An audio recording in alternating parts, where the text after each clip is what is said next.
Hello and welcome to a roundup of Oshkosh 2021. Before we go on and get to the news from Osh, I'd just like to thank Flarm for supporting this video. If you'd like to know more about the Flarm Fusion, then check out the video at the end of this video. Right, let's get on to it. What was the big news? Ed, how about you? What was your big news from Osh then? Big news from Osh from me. Well, I guess it was the announcement of the RV15 by Vans Aircraft. Not very much announced by them, apart from the fact that it's going to be the next model from them. And shock, it is going to be high wing. High wing from the company that's forever brought you low wing aeroplanes. It's going to be stick. It will be backcountry capable, and that's pretty much where they stopped. And I'm guessing we're probably going to find out more about that aeroplane next year at Oshkosh. But at the moment, Vans have announced it, and they're looking for customer feedback on a whole bunch of things. So we'll see what happens. But yeah, high wing aeroplane from Vans, but you can guarantee it'll be metal. Kind of intriguing, isn't it? That you hold a press conference, you give away almost no detail at all. And then what that's actually done is resulted in hundreds, if not thousands of people all over the internet talking about it, speculating, filling it. I mean, it's a great way of turning a whole load of people into your PR ambassadors. And so smart move from Vans there. That's it. Yeah. And if you're in the market for that kind of aeroplane, you're going to sit on the fence, aren't you? I think, and wait and see what they turn up. So they probably put a roadblock in a bunch of other companies' sales, I would think. Yeah. I mean, it's interesting. Backcountry capable. I'm not really sure exactly what that means. I mean, it probably doesn't mean it will go into the roughest strips in Alaska. No, Idaho or something. I would guess backcountry capable means bigger tires, ground clearance, tailplane set high so it's not going to get pounded by rocks. Just all those things that you think about when you want an aeroplane to be a bit more robust. Probably you want one that will go in and out of Lundy without even thinking about it too much. Exactly. Yeah. Probably a big bore on the side to put your moose in as well. Yeah. Lundy's like the acid test for backcountry in the UK, really, isn't it? High wing, all metal, proven design. It sounds like a modern Luscombe to me. Except for the teeny tiny cabin, Dave. Yes. Well, people are bigger these days. Dave, as you're here and talking about Luscombe, what was your biggest thing from the week then? Well, you're probably going to hiss at this, but I thought the Stratus 716X, because I once had a flyover jet, the Eclipse, and it's just such a wonderful feeling being in an aircraft with no propeller in front of you, making that great jet noise on startup, and then going very, very fast. So I think the Stratos is quite exciting, really. Interesting, isn't it, that companies come along with the whole, we're going to make a certified jet. And then, because I think with this one, the 716X, they're saying they're going to make it experimental first. Yeah. Yes, they are. And the plan to follow it up with certification. But I guess they've got limited budget and they want to find out what the problems might be by letting other people build it and have them. There we go. That's called beta testing, folks. Beta testing. It's a toughie, isn't it? It is a toughie. I must admit, I saw the news story that you wrote that I think Johnny tweeted out today, and you again, the Stratus Jet, competitor to the Cirrus SF50, and I composed a tweet when, competitor in the same way that William Shakespeare will be worried about my text these days. And I'm sure the Stratus is and will be a very capable aircraft, not that, but just the distance between here to delivering kits, people building kits, flying kits, and those aircraft becoming, going through, you've got a whole type rating requirement for it. There's a huge journey that they have to go on that's going to consume large amounts of time and money. But the fact that they're there and doing something is great. But I'm not going to be building one in my garage. No, interesting though. It's the spice of life. But the Cirrus has shown that there's a market there. There's a market for for single-engine jets, personal jets. Yeah, I'm just guessing that the personal jet market is someone who comes along and says, "Take my money," and they walk out with an aeroplane straight away. Yeah. But I guess if the Stratus lives up to its performance claims, it will outperform the Cirrus. That's a big if, of course. Yeah. Yes. Yeah.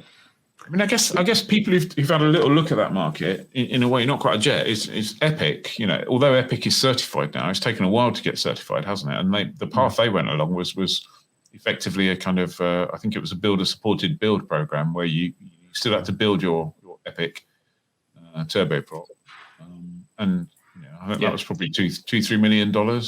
That's it. And in the States, there's more of a builder-supported kind of build community where a lot of the more complex types, there's specialist shops that can assist you with building those kind of aeroplanes. Because you've got to, you think about it, building a multi-seat pressurized jet or with some of the more complex turboprops that they've got as kits over there is probably a little bit beyond the realm of the average garage enthusiast.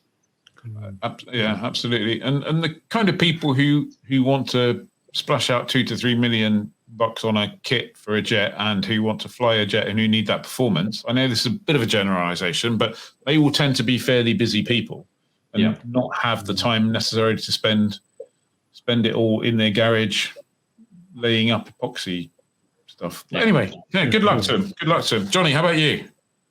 I think it's probably got to be scrappy as the highlight, although there is quite a lot of mystery surrounding it because we've seen no photos or video of it actually arriving, but it is sat there outside the Garmin stand on a pile of rocks looking really cool. Mike's obviously spent hundreds, if not thousands of hours putting this thing together, and it's great that it's made it. Yeah. I mean, what are you suggesting? That it came in on a lorry? Well, we know definitely there's some photos of it arriving, aren't there? But I know some people tracked it down religiously down the last bit of flight radar, and it was they were going, "Oh, look, it flies slower than 30 knots." Yeah, I do wonder whether he must have bought it in the early hours of the morning where everybody still had headaches from the night before. Yeah. I mean that the creation of that airplane has probably had more social media presence thanks to Mike's videos. I read something this morning where his wife, Mike said he was going to be focusing a bit more on his family and spending a bit more time flying rather than diving back into another airplane project. So what do the solar panels on the wing do? Anyway, well, the aircraft's got battery packs in it. Yep. Which, the solar panels will charge the battery packs, and then he can use the battery packs to do all sorts of things like recharge electric motorbikes, which scrambler motocross bikes, which he intends to use in a search and rescue capacity. So you can go out looking for missing people, and then once you're running low, drive back to the airplane, plug them in, and get another full charge out of the motorbike. So it's an innovative, quite nifty solution. He has admitted that this aeroplane is less about winning stall competitions and more about being his kind of his camping aeroplane. So I think that's because it's Scrappy does look a bit like it's got a bit bloated as it's gone through its gestation. Well, I mean, if you look at some of the early videos, he was like putting some rudder pedal stuff together, and he said, "I've got this bolt here, and I've drilled out through the center because it's not to save some weight." And then, 6 months later, he's going, "And I'm filling the wings full of batteries, and I'm going to take the welder, and I've got these electric bikes on the side, and one screen wasn't enough. I need 4 screens." Yeah, I think we knew the turning point for that aeroplane was when the panel was announced, and you just know that there was a phone call where Garmin said to Mike, "So how many screens would you like, Mike?" And he just went, "Yes." Yeah. Right, well, here's my prediction. This time next year, Scrappy will not have solar panels on the wing. No. Who knows? Scrappy will probably have a turbine by this time next year. Yeah. But I'm going to bet on no solar panels, but it's going to be exciting to watch that aeroplane because I think it's going to be. Mike's talked about the ability to fly to a few very high altitude lakes, and operate from places where other people can't operate. So, so what's your take from this week, then, Ian? Mine's a little bit. What am I trying to say? Mine's a little bit not as exciting in many ways as something like Scrappy. But mine, I think Garmin and Smart Glide is an interesting development that will just basically seep into general aviation increasingly. You know, it runs on the Garmin GTN 750 XI. And the idea is you have an engine out, but frankly, it doesn't happen that often, fortunately. You either press a dedicated button that Garmin will sell you for something like $125 for a button, or you can press and hold the direct key for 3 seconds. And then it knows your glide ratio. It goes, okay, well, here are the airports to get to. If you've got a Garmin autopilot, it'll engage that. It'll pitch in indicated airspeed mode, so it'll pitch for best glide and fly you there. And it'll pre-populate the frequencies with the frequency for where you're going. It'll give you an option to squawk 7700. And then when it gets to, I think, within 2 nautical miles, it'll go, okay, you better take over and land now. And it's kind of yours to then dead stick in. Alternatively, it says there are no runways within reach of you, so better pick a field. I wonder what happens if you don't intervene. Does it just keep flying? I don't know. I don't know. That would be an interesting test, wouldn't it? But it's an amazing, another brilliant use of the whole Garmin autonomy family of capabilities, really. And I think you said that you mentioned the 750 XI. I think it's also the 650 XI will do it. Yeah, and also the Garmin G3X, won't it? Yeah. So as long as you've got the autopilot. Yeah, I mean, even without the autopilot, it'll give you a good cue. It's obviously, I think you're right. This is when Garmin went from the GTN 750 to that's not that old, really. From the 750 to the XI, it was really to give it much better processing power. And I think what we'll see over the coming years is just an increasing amount of help provided through the systems and through the software. We must make a video about the ESP that is already included in their autopilots, which kind of gives you envelope protection as well. Yeah. So no, I think that's the beginning of something special, and linked to that as well. Just one other thing, I'm going to nab 2 things where I can. Avidyne kind of just before announced something called Vantage, which is their 12-inch screen replacements, kind of to replace. They're starting off with an STC to replace all of the stuff in the early Cirruses that would have had the Avidyne Integra system. And I think it's really important. You know, Garmin is a big company, and as Paul Bertorelli points out, it's really important for all of us to have some good competition. It works well. It ensures that everything moves forward. So the whole Vantage system, which is kind of a couple of big 12-inch screens, is a big move from Avidyne. I guess big potential win for them, because there's a large retrofit market available for that, isn't there? Yes, absolutely. So while we have the power of imagery available at our fingertips, let's just have a quick look. There you go. Garmin Smart Glide. There you go. Garmin Smart Glide, and as you can see, that pre-populates 7700 and. So that image of sort of an outline of somebody's sweating brain, that's how far you glide, is it? Yeah. That's the glide range ring. Taking into account. No, it probably not like your heart will pulsate when you're actually trying to do it. What I found interesting about the whole Smart Glide thing is reading some of the people's responses to it online. Some people are going, well, this is brilliant, because this is, if I'm incapacitated and my other half is sat next to me, they can, its capability, I can train them to use that rather than send them on a second pilot course. It really is tremendous. You still have to land the plane. Probably do both. You still have to land the plane, don't you? Yeah, but there's things that are making the safety of your passengers. Yeah, it's increasing the safety of passengers margin quite substantially as well, isn't it now? So okay. So what else have we got then? Other big news.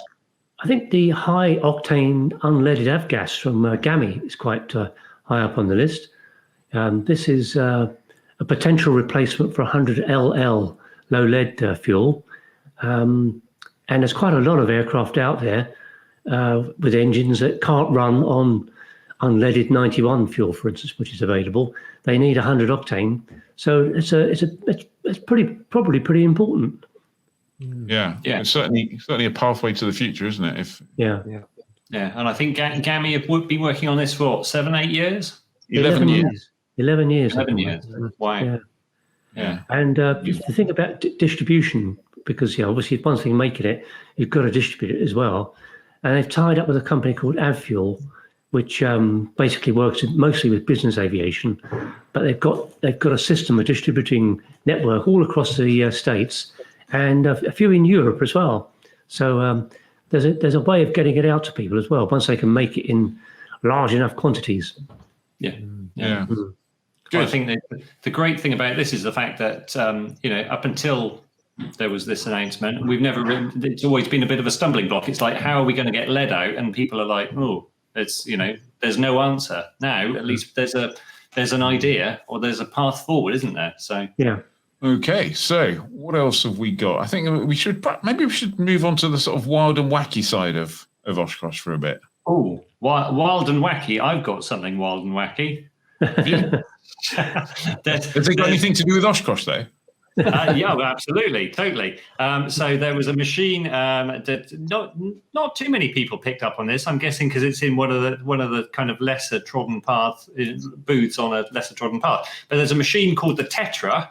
So this is it. It's probably, well, I think it's probably the first kit plane that's available where you can build your own eVTOL. I had a press release for this morning. There's not a great number of details, but it's from Japan. It's obviously multi-motor, multi-rotor, and it's I think it's a carbon fiber airframe. No price yet, I have asked. Yeah, so if you fancy building your own eVTOL aeroplane, how about that? Fair enough. Yeah. The thing that caught my eye was the Skylab. I mean, this was there a couple of years ago in 2019. I saw it there as well.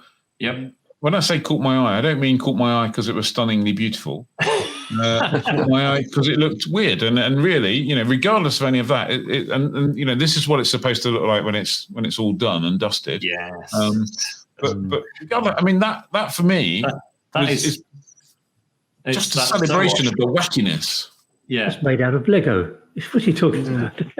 It's a Lego plane.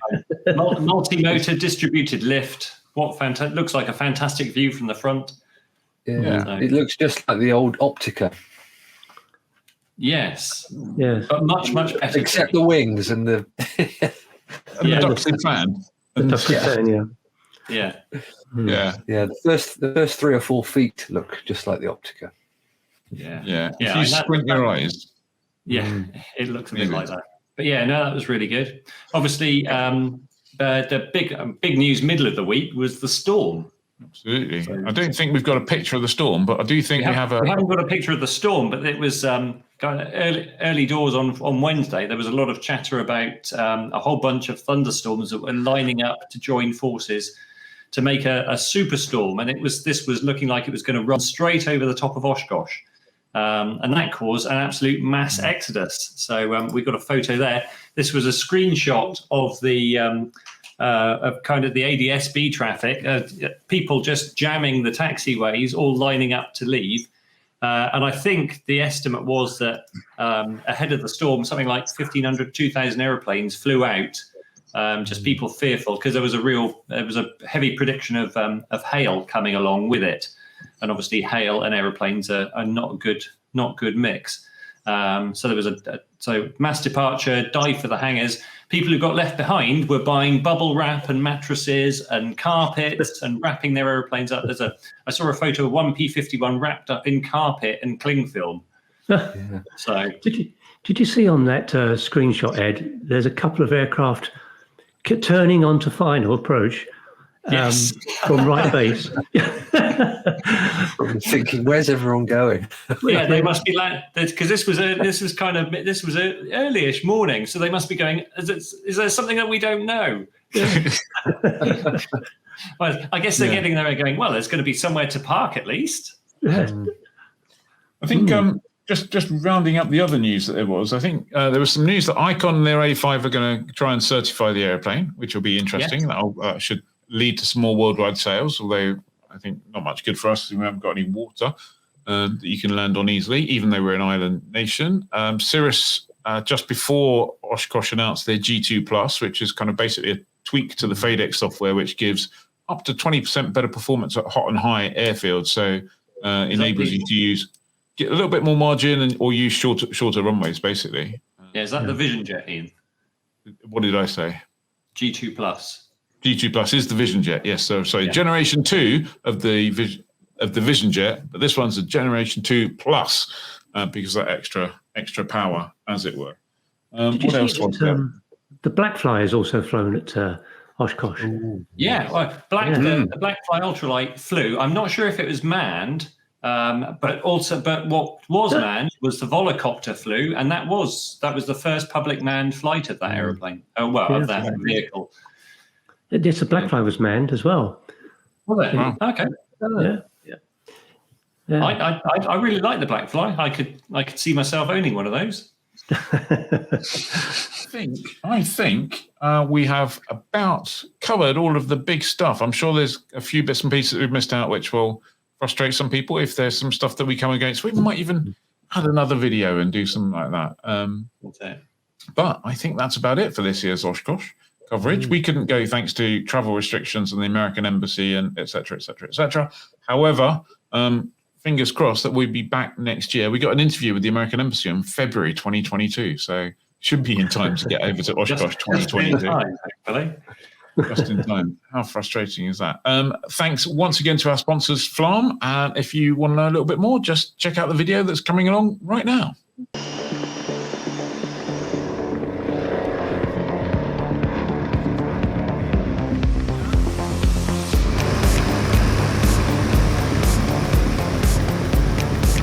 I'm Ernesto Mura. I'm standing here in the Aviation Museum, Altenheim.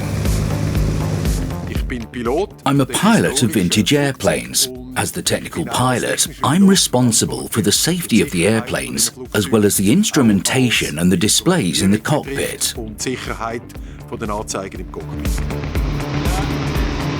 When flying aerobatics, it's crucial to have total situational awareness of other aircraft in my vicinity. In aerobatics, we often change direction to the rear or either side. It is extremely important to know if another aircraft is approaching before performing the maneuver.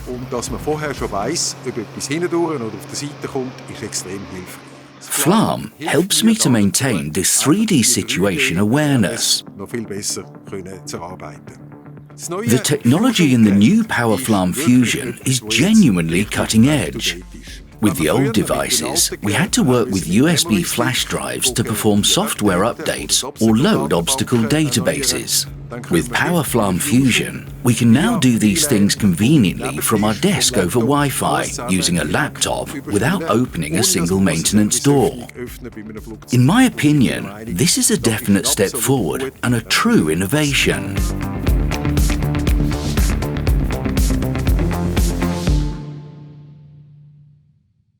Thank you very much for watching. If you enjoyed this video, please like, subscribe and comment, and we'll see you soon.